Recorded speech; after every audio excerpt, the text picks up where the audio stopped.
बिस्मिल्लाहिर्रहमानिर्रहीम। अस्सलाम वालेकुम मेंबर्स व्यूअर्स, होप सब खैर खैरियत से होंगे।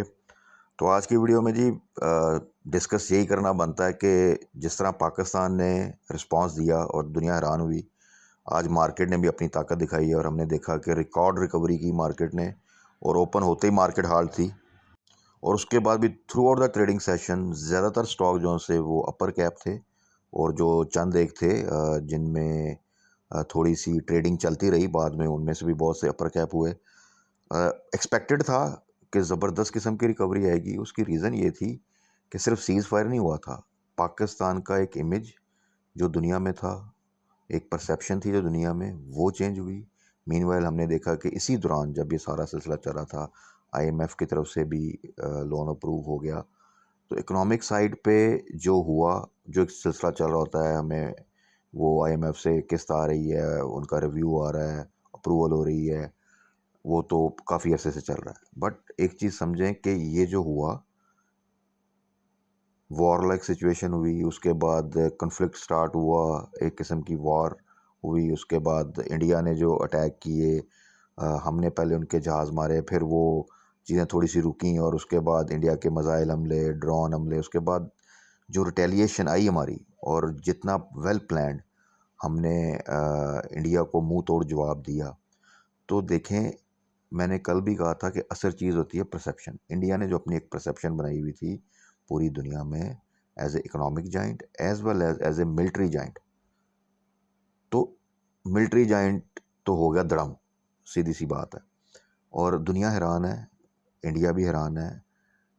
कोई एक्सपेक्ट नहीं करता था कि इस लेवल के प्रोफेशनलिज्म के साथ और इस लेवल का रिस्पांस पाकिस्तान की तरफ से आएगा। देखें, जंग में एक होता है सिंपल हार जीत के, ठीक है, कोई भी फाइट हुई, उनके 3 त्यारे तबाह हुए, ठीक है, हमारा 1 हुआ, उनके 5 हुए, हमारे 2 हुए, उनके 10 टैंक तबाह हुए, हमारे 5 हुए। तो उसमें भी आप बेसिकली विन कर जाते हैं कि जी आपका पलड़ा भारी रहा। बट जिस तरह का डैमेज हमने दिया इंडिया को, और अल्हम्दुलिल्लाह जिस तरह हमने अपने आप को सेव किया, this is something very very rare.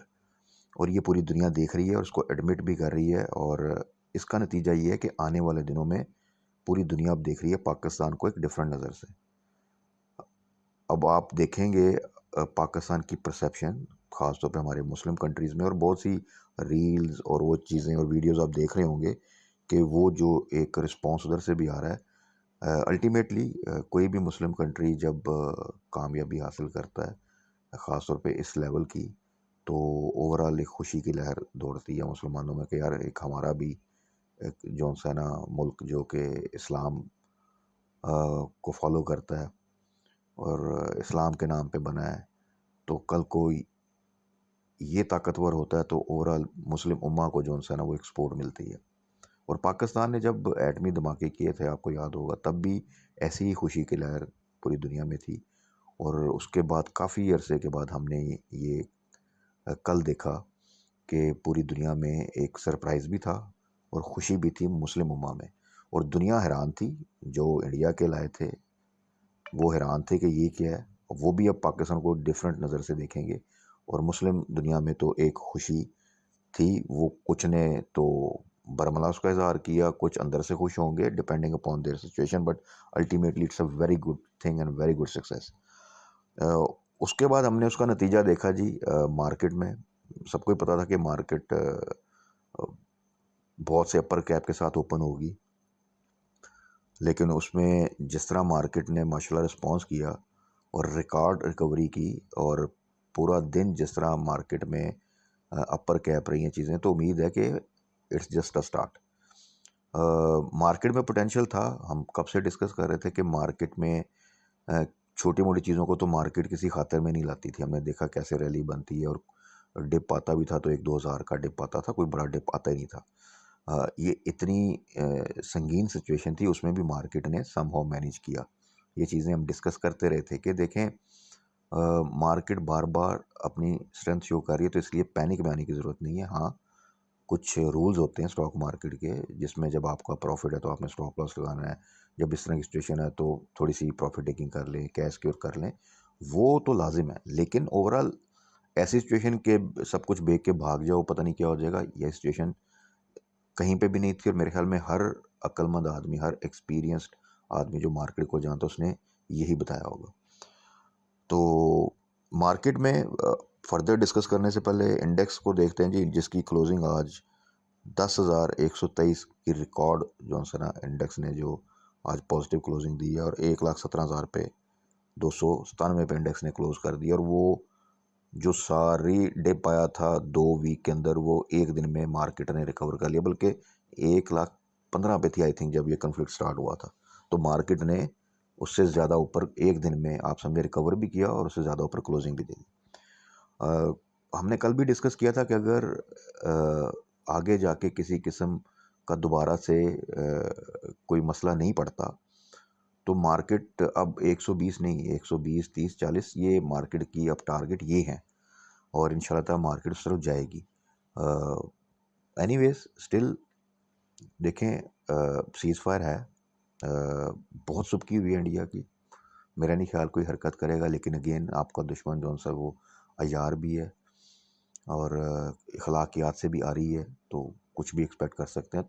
तो हल्का फुल्का अगर कोई चीज़ होगी तो अगेन वही वाली बात है कि जो मार्केट की सिचुएशन है उसमें वो अपॉर्चुनिटी क्रिएट होगी और उस अपॉर्चुनिटी को आपने अवेल करना है, डरना नहीं है।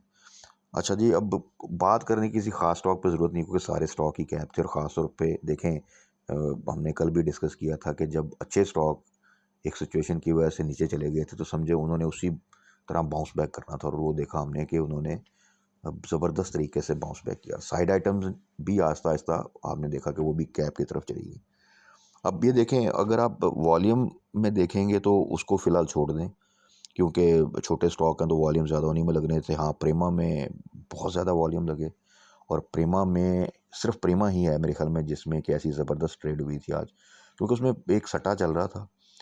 आपको याद होगा पहले भी 40 से वो शुरू हुआ है और मल्टीपल कैप लगाता हुआ 90 से ऊपर चला गया था, और उसके बाद फिर लोअर लॉक भी लगता लगता दोबारा वो 40 पे आ गया था। और आज भी हमने देखा कि पूरी मार्केट जो सी थी वो अपर कैप थी तकरीबन, और ये लोअर साइड पे था, बिल्कुल लोअर लॉक लगते हुए उसके बाद वहाँ से उठा और फिर ये तकरीबन अपर कैप के पास गया और क्लोजिंग इसने पॉजिटिव दी। तो बहुत ज़्यादा ट्रेडिंग अगर हम देखें तो इसमें भी, बाकी तो ज़्यादातर छोटे स्टॉक है उनमें अच्छे वॉल्यूम लगने थे वो लग गए। लेकिन असल चीज़ आप देखें कि क्योंकि जो पिछला डिप आया था उसमें ब्लू चिप्स आपके जो हैवी वेट्स हैं सब गिरे थे।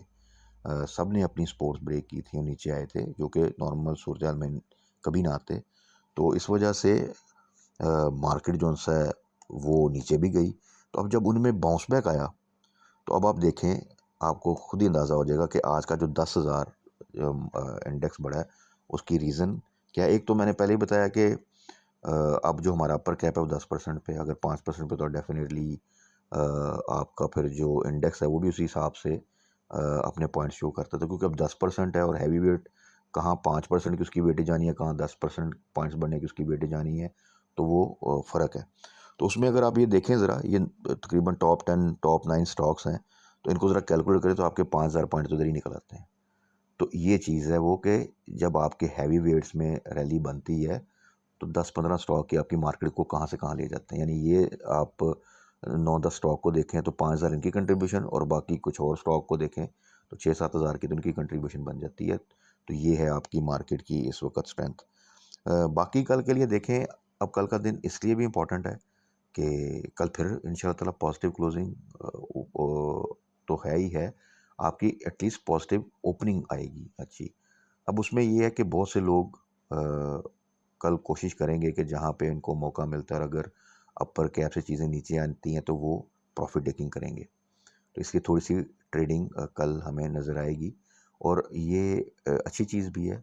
जिन दोस्तों ने भी लास्ट वीक में बाइंग की थी, डिप पे लो साइड पे बाय किया था, तो डेफिनेटली आज का 10% डाल लें, और उसके बाद कल का जितनी भी परसेंटेज उनको मिलती है वो 8% मिलती है, 6% मिलती है, 5 या 10% मिलती है।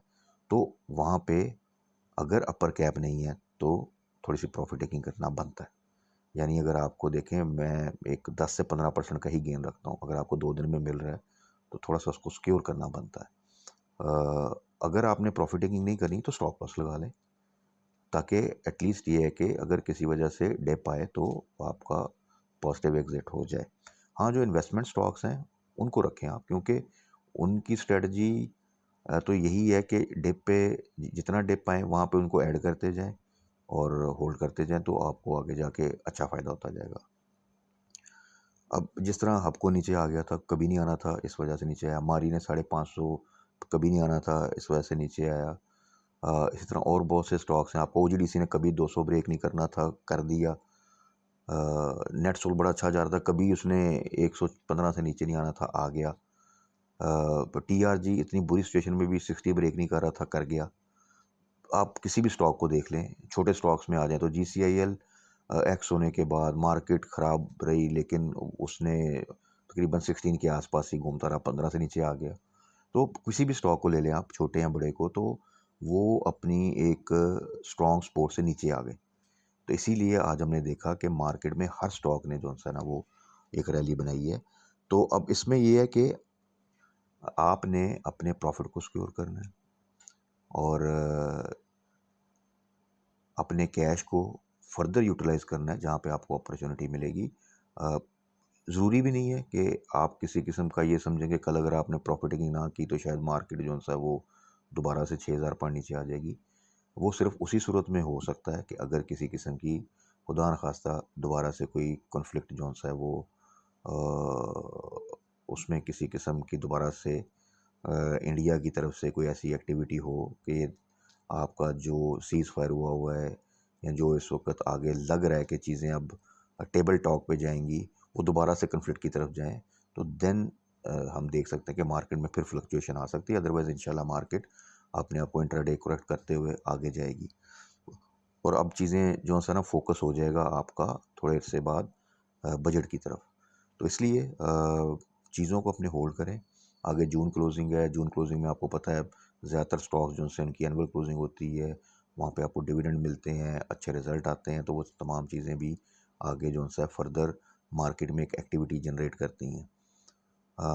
फ़िलहाल के लिए जी अपनी पोजीशंस को होल्ड करें, जहाँ पे अच्छा प्रॉफ़िट है उसको थोड़ा-सा सिक्योर करें। इन्वेस्टमेंट वाले स्टॉक जो से उनको होल्ड करना, थोड़ी-सी प्रॉफ़िट टेकिंग 25-30% करने में कोई हर्ज नहीं है।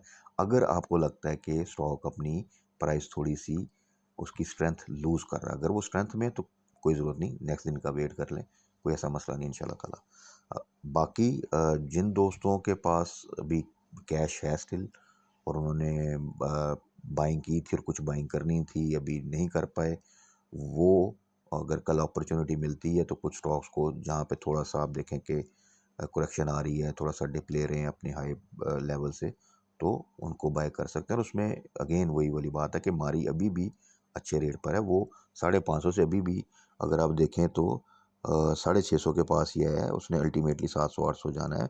इसी तरह आपका जीसीआईएल है छोटे स्टॉक में। इसी तरह आपका हबको भी देख लें, अभी वो 147 से 148 से नीचे आया है, उसने फिर 150 से ऊपर जाना है, तो वो स्टिल अभी भी बुरी प्राइस पे नहीं है। इसी तरह आपका इवन ओजीडीसी भी अगर आप देख लें तो वो भी अभी बुरी प्राइस पे नहीं है, उसने भी अभी यहाँ से काफ़ी अच्छी रैली बनानी है और हम उसको 250 से ऊपर तो इंशाअल्लाह ताला देखते ही हैं कि यहाँ से तो वो ऊपर जाएगा। तो उसको भी आप जो है वो देख सकते हैं।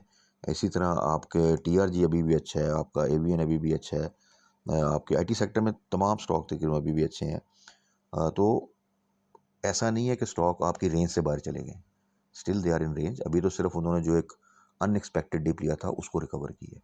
आगे तो रैली इंशाल्लाह फर्दर बनेगी, आगे ग्रोथ आएगी, तो उसी चीज़ को देख के चलना है। बाकी इंशाल्लाह कल की मार्केट के बाद फर्दर डिस्कस कर लेंगे। तब तक अपना ख्याल रखिएगा, दुआ में याद रखिएगा। Stay blessed. अल्लाह हाफ़िज़।